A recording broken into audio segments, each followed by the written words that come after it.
할렐루야.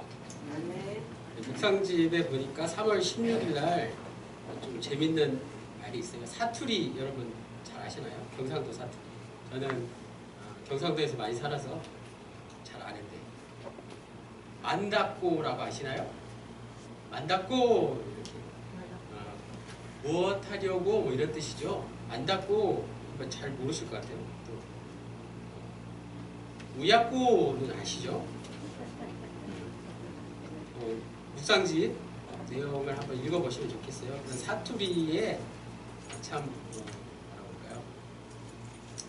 웃기기도 하지만 공감이 가는 내용입니다. 저는 어렸을 때 친구 집에 전화를 하면 친구 할머니가 늘 전화를 받으셨는데 거기 누구네 집 아니에요? 그러면 할머니가 항상 이러셨어요. 굉장히 좀 퉁명스럽게 거기 누구네 집이죠? 이러면 와이라 이러셨어요. 와 아이라 들어보셨어요? 왜 아니냐 이렇게 굉장히 좀 따지듯이 이렇게 말씀하시는 게 생각이 납니다. 사투리를 우리가 뭐 일부러 이렇게 쓸 필요는 없겠지만 사투리를 쓰면 잘 못 알아들을 수 있잖아요. 그렇지만 그 뜻을 알면 이렇게 굉장히 친숙할 수 있습니다. 구약의 선지자들의 말씀, 오늘 예레미야 본문인데 그 이사야 선지자, 에스겔 선지자, 대선지자라고 불리죠. 위대한 일을 해서 대선지자가 아니라 그 남긴 글이 길어서 대선지자입니다. 소선지자는 작은 일을 해서 소선지자가 아니라 남긴 글이 작아서 소선지자고요. 그 대선지자들의 글을 이렇게 읽어보면 굉장히 길고 지루하죠. 무슨 내용인지 잘 모를 때가 있습니다. 소리내어서 줄줄 읽기만 한다고 해서 또 머리에 잘 오지도 잘 않습니다. 한 가지 비결이 있다면 핵심을 붙드는 것. 이 말씀의 핵심이 무엇일까? 오늘 우리가 함께 읽은 본문의 핵심 여러분 어떻게 잘 와 닿으셨나요? 본문에서 가장 많이 나오는 단어를 한번 살펴보십시오. 여호와의 말씀 4번 나오고요. 또 언약이라는 단어가 4번이 나옵니다. 여호와의 말씀과 언약이라는 단어가 핵심이죠. 자, 여호와의 말씀이 무엇이고 언약이 무엇인지를 알면 오늘 말씀의 핵심을 알게 됩니다. 자, 언약은 뭐 약속과 같은 말이에요. 그죠?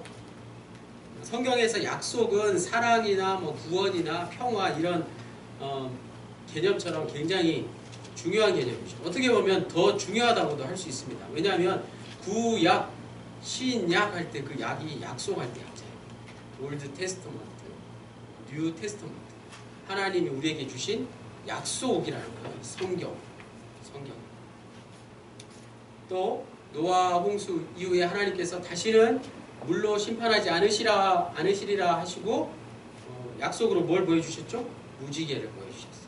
또 예수님께서는 십자가에 돌아가시고 부활 승천하시면서 다시 오시겠다고 또 약속해 주신 것을 우리는 잘 알 수 있습니다. 그런데 이 약속이라는 게 잘 생각해 보면 굉장히 인격적인 사건이라는 거예요. 누가 이렇게 약속을 하잖아요. 약속을 하는데 한쪽이 상대방이 인격적이지 않으면 비인격적이면 약속이 성립되지 않는다는 뜻입니다. 그래서 사람과 동물 사이에는 약속을 할 수가 없죠. 또 정신질환을 앓고 있거나 또 굉장히 좀 뭐라 그럴까요? 속이는 사기성이 있는 사람들과는 잘 약속을 하지 않습니다. 한쪽이 다른 한쪽에 비해서 절대적으로 우월한 위치에 있는 경우 일반적으로 약속은 성립되지 않는다는 말씀이죠. 그래서 주인하고 하인도 약속을 맺는 건 아닙니다. 약속은 기본적으로 평등한 인격 관계에서만 정상적으로 이루어진다는 뜻이죠. 그러면 창조주이신 하나님과 피조물인 인간 사이에는 약속이 성립되지 않는 것이죠. 그런데 하나님께서는 우리에게 약속을 해주셨다. 무슨 의미가 있을까요? 첫 번째는 하나님께서 우리 인간과 대등한 위치로 자신을 한없이 낮추셨다는 뜻입니다. 그리고 두 번째가 중요한데, 하나님이 우리와 약속을 맺어주신 그 의미, 두 번째가 굉장히 중요한데, 하나님께서 자기 자신을 약속으로 제한시키셨다. 무슨 말이에요? 하나님께서 이 약속을 통해서 무한하신 하나님의 그 존재를 보여주셨다는 뜻입니다. 하나님의 약속이 하나님을 우리에게 조금 보여주신 그런 거라는 말씀입니다. 또 구체적인 약속을 통해서 하나님의 말씀을 우리에게 전해주셨다는 의미가 됩니다. 그걸 좀 어려운 말로 계시라고 하죠. 계시라는 의미가 그런 말이에요. 구약에 오늘 예레미야와 같은 선지자들이 인식하고 경험한 하나님의 속성, 그것이 바로 약속, 언약, 계시 다 같은 말입니다. 약속의 하나님이 어떤 분이신지를 알면 우리는 하나님과의 관계를 한 단계 더 깊이 그렇게 맺을 수 있습니다. 예레미야 선지자도 바로 이 약속의 하나님을 오늘 본문에서 담대히 선포합니다. 31절에 여호와의 말씀이니라. 보라, 날이 이르리니 내가 이스라엘 집과 유다 집에 새 언약을 맺으리라. 이스라엘 집은 북이스라엘, 유다 집은 남유다를 가리킵니다. 예레미야는 지금 하고 있는 말이 자기 자신의 말이 아니라, 인간의 말이 아니라 누구의 말이라고요? 여호와의 말씀이니라, 하나님의 말씀이니라, 이렇게 강조하고 있습니다. 예레미야는 유독 이 표현을 자주 사용했어요. 예레미야 31장만 봐도 제가 다 이렇게 세워보니까 16번이나 나와요. 여호와의 말씀이니라, 여호와의 말씀이니라, 계속 강조하면서 반복하고 있습니다. 예레미야가 여호와께서 말씀하신다고 표현한 것은 이런 의미겠죠. 당시 이스라엘 백성들이 여호와의 말씀을 잘 알지 못했다는 거예요. 첫 번째, 여호와의 말씀이 무엇인지를 잘 깨닫지 못했다는 의미가 큽니다. 바벨론의 그 포로가 되기 전에, 이스라엘 남유대가 멸망하기 전에 거짓 선지자들이 많이 출현했는데, 거짓 선지자들의 그 메시지는 이렇게 잘 듣는데, 귀가 솔깃한데 참 선지자의 말은 잘 듣지 않았다는 거예요. 왜냐하면 자기 자신들을 불편하게 하기 때문이죠. 나라가 망하게 될지 모르는 상황에서 당시 이스라엘 백성들, 유대인들은 그런 현실을, 나라가 멸망한다는 사실을, 망한다는 사실을 받아들이기가 매우 힘들었습니다.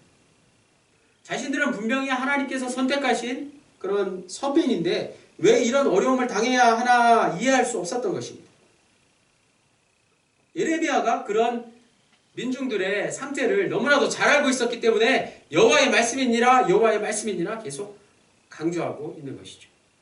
당연히 예레미야의 말, 선지자의 말도 받아들이지 않을 것이라고 잘 알고 있었습니다. 그렇지만 그럼에도 불구하고 예레미야는 내 말이 아니라 이 말은 여호와의 말씀이라고 강조해서 분명히 끝까지 말씀하고 있습니다. 내 말이 아니라 하나님의 말씀이라는 권위를 가지고 예레미야는 오늘 본문의 핵심 언약, 약속, 즉 새 언약에 대해서 아주 분명하게 말씀하고 있습니다. 근데 생각해보니까 새 언약이라는 거요, 첫 번째 언약이 아니라는 것입니다. 새 언약이라는 의미를 예레미야가 강조하고 있는 게 왜 그럴까요? 이미 이스라엘은 여호와 하나님과 언약을 맺은 상태이기 때문에 그렇습니다. 우리가 잘 아는 대로 이스라엘은 하나님과 출애굽 당시에 첫 약속을 맺었습니다. 저기 모세가 시내산 위에 가서 10계명을 받아와서 그 계명을 잘 지키라고 지금까지 그렇게 많이 배우고 또 많이 그렇게 그 율법을 따라 살아왔기 때문에 새 언약이라는 게 무엇인지 잘 받아들이지 못했습니다. 이스라엘은 가나안 땅에 들어가자마자 마음이 변해서 바알과 그 아세라 이런 우상을 섬기며 하나님과의 첫 번째 약속을 파기시켰던 것이죠. 하나님과 약속을 맺고 얼마 되지 않아서 바로 그 약속은 파기되고 말았다는 사실. 여기서 우리가 주의해야 할 것은 하나님과의 언약을 파기했다는 것이 무슨 뜻인지 우리가 제대로 알아야 하는 것입니다. 하나님은 이스라엘 사람들의 제사와 제물을 받지 못해서 그 언약을 파기하신 게 아닙니다. 온 세상이 다 창조주 하나님의 것인데 하나님이 그 소와 양과 비둘기와 또 그런 제물에만 관심이 있으셨겠습니까?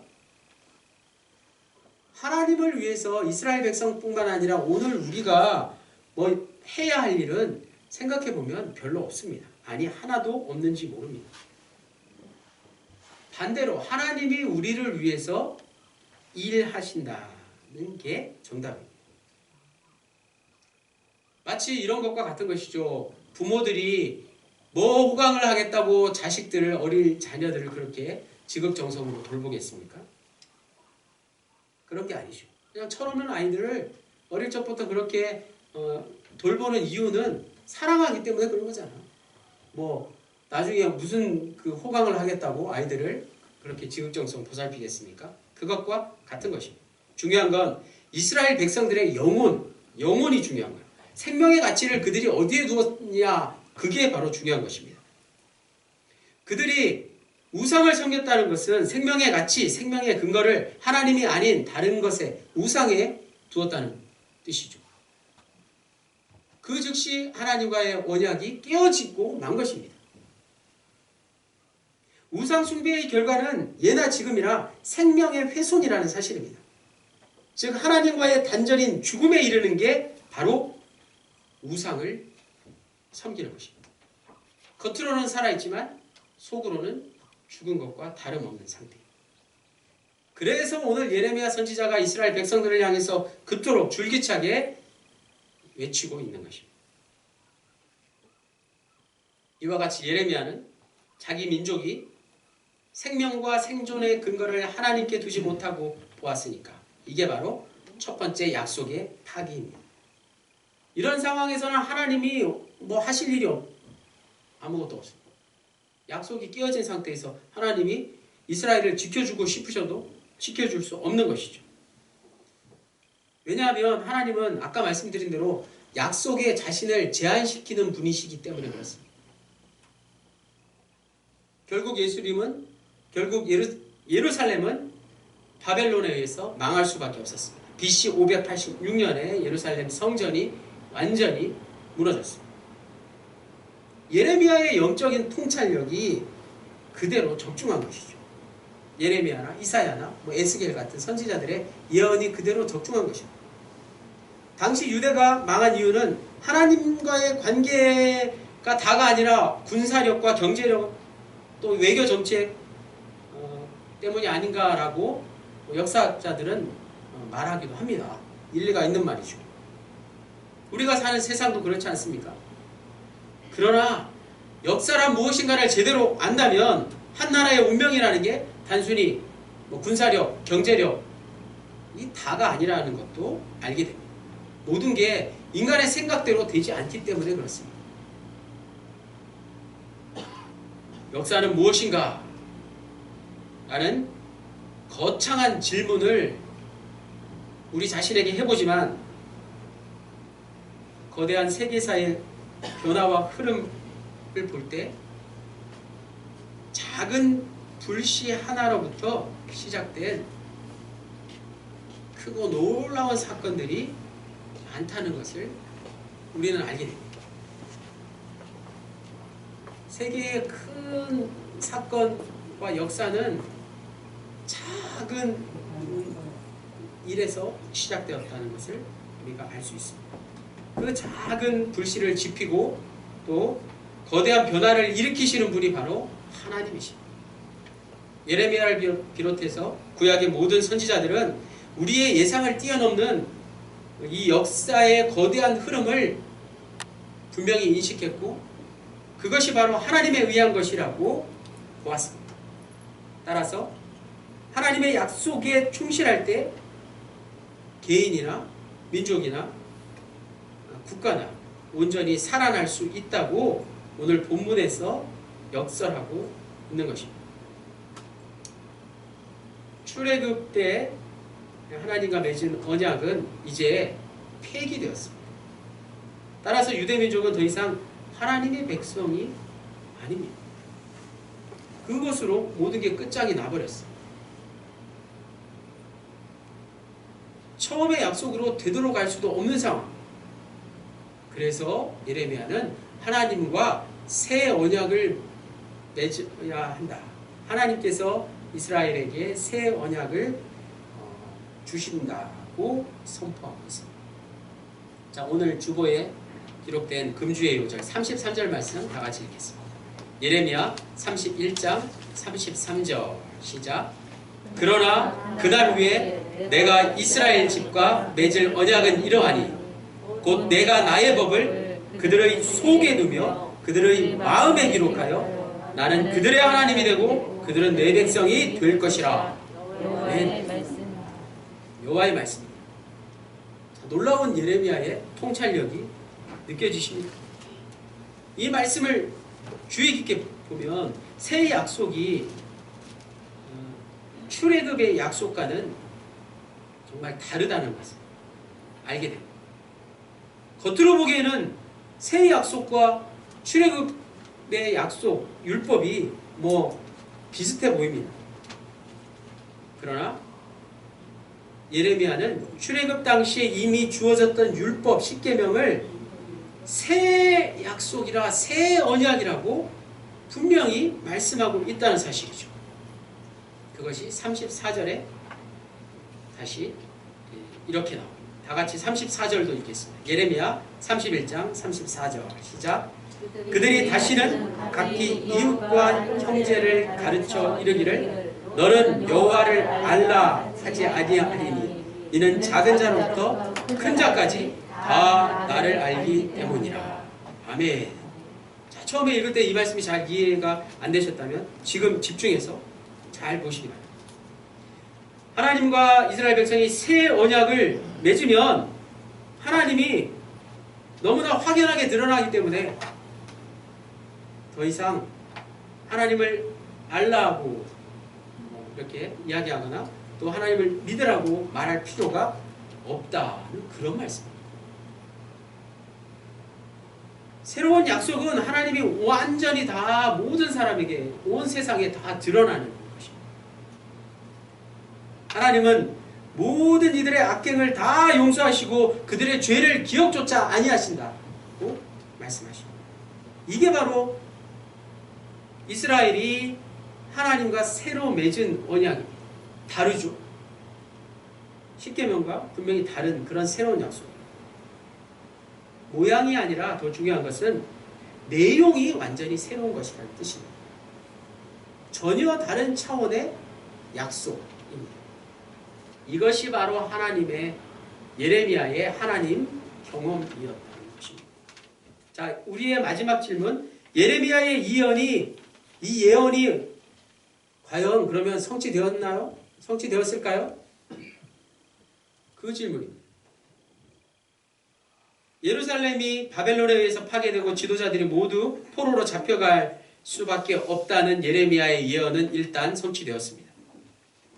남유대가 망한 것이죠. 일정한 세월이 흘러서 그들이 예루살렘으로 다시 돌아온다는 그런 예언까지도 성취되었습니다. 하지만 뭔가 이상하죠? 모두가 다 하나님을 알고 모두가 다 하나님을 믿게 될 것이라는 이 새로운 약속, 이건 도대체 어떻게 된 것이라는 말입니다. 그 약속이 지금까지도 성취되지 않은 것 같잖아요. 포로 귀환 이후 이스라엘은 하나님을 잘 섬기는 것 같았지만 결코 오래가지 못했습니다. 유대인들은 바벨론에 이어서 또 바사, 페르시아와 또 결국에는 로마 제국에 이르기까지 주변 강대국들에 의해서 계속 시달리고 계속 나라를 잃고 전 세계를 떠돌며 방황한 그 역사를 우리는 너무나도 잘 알고 있습니다. 결국에 로마 식민지로 전락한 상태에서 예수님 시대에 이르게 된 것을 성서는 기록하고 있습니다. 그렇다면 예레미야의 그 예언, 마지막 제일 중요한 그 하나님과의 새 언약의 실행은 어떻게 되었냐는 질문 말입니다. 어떻게 된 것일까요?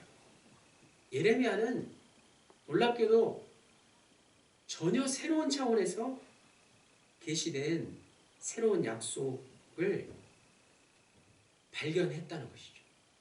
그것이 비록 유대 역사에서, 이스라엘 역사에서는 이루어지지 못했지만 예레미야는 유대 역사의 미래를 정확하게 알지는 못했지만 진리의 말씀을 바로 선포했다는 게 중요합니다. 그의 말이 결코 틀린 말이 아니라는 것입니다. 성령에 사로잡혀서 위대한 영혼의 소유자 예레미야가 한 말을 오늘 우리는 믿습니다. 예레미야가 말씀하고 있는 이 새 언약의 실체가 바로 그것입니다. 첫 번째는 모든 사람들이 하나님을 저절로 다 알게 될 것이라는 이 의미 말입니다. 하나님이 모든 이들에게 확연하게 드러난다는 것, 여러분 어떻게 생각하십니까? 하나님의 드러나심이 곧 계시라고 말씀드렸습니다. 이게 이스라엘 역사에서 성취되지 못했지만 놀랍게도 누구에게서 성취되었을까?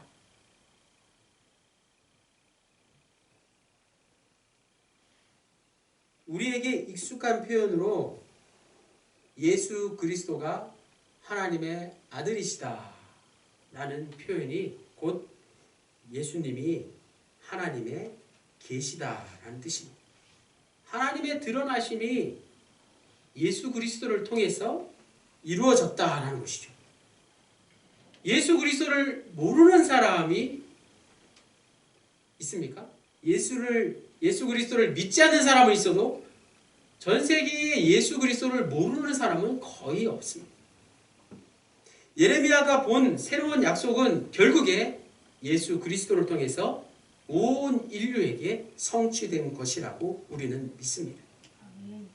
새로운 약속의 두 번째 성격은 죄사함입니다.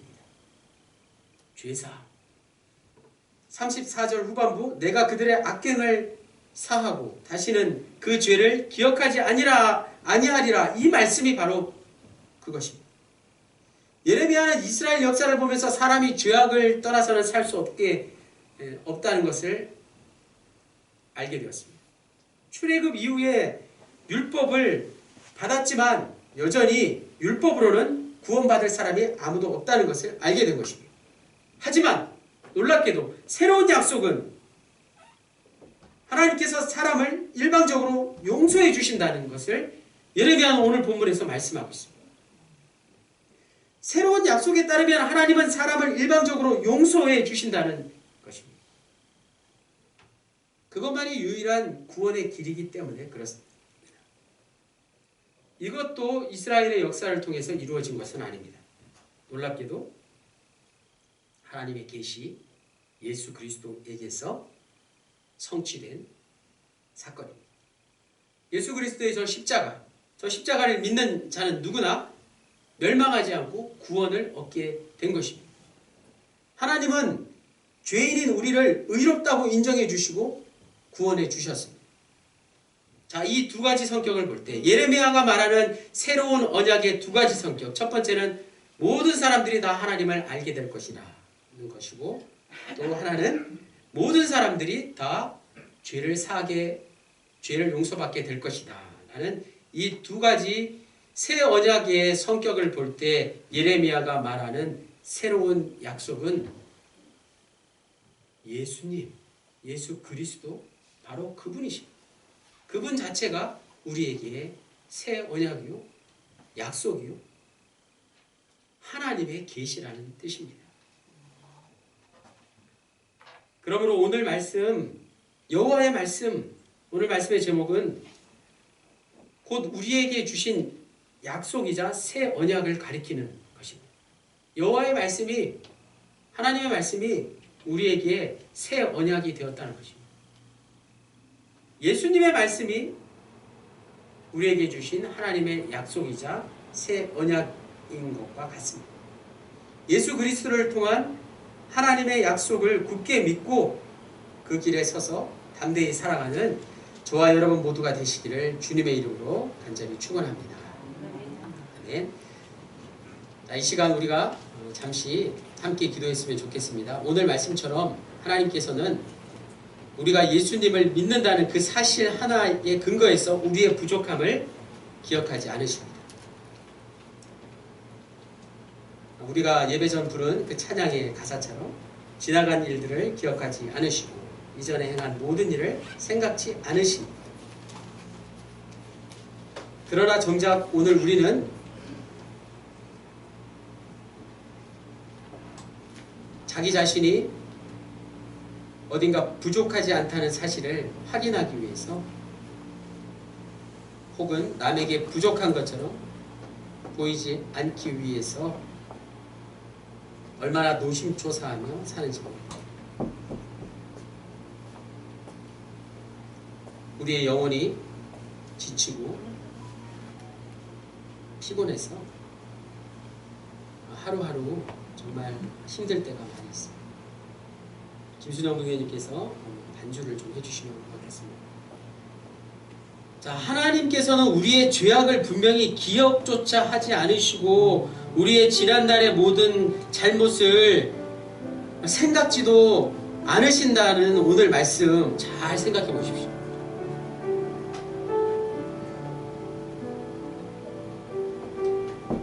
정작 오늘 우리는 하나님이 우리를 사랑하고 계시는 것조차도 잘 기억하지 못하지 않습니까?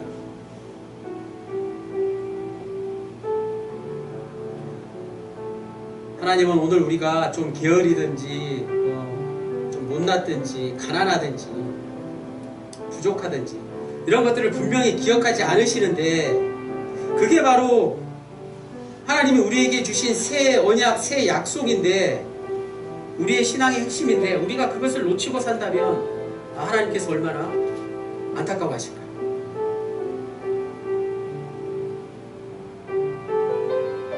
우리는 늘 사랑의 목이 맵니다. 늘 사랑받고 싶습니다. 아니 늘 사랑에 겨워 힘들어합니다. 사랑받지 못해 힘들어하죠. 누가 날 좀 사랑해 주지 않을까? 나는 누구를 사랑하지 잘 못하면서 누가 나에게 사랑을 베풀어 주지 않을까? 누가 나에게 자비를 베풀어 주지 않을까? 누가 나를 용서해 주고 누가 나를 긍휼히 봐주고 누가 나에게 먼저 와서 말을 건네주고 왜 그러지 않을까 하며 힘들어하고 답답해하고 정말 너무 영적으로 목말라하는 우리의 이 연약한 모습을 하나님께서 보시고 얼마나 안타까워하실지 이런 우리의 목마름을 채워주실 분은 오직 하나님 한 분뿐이시라는 사실을 우리가 왜 알지 못할까? 왜 우리는 인간에게서 위로받아야 하고 왜 인간에게서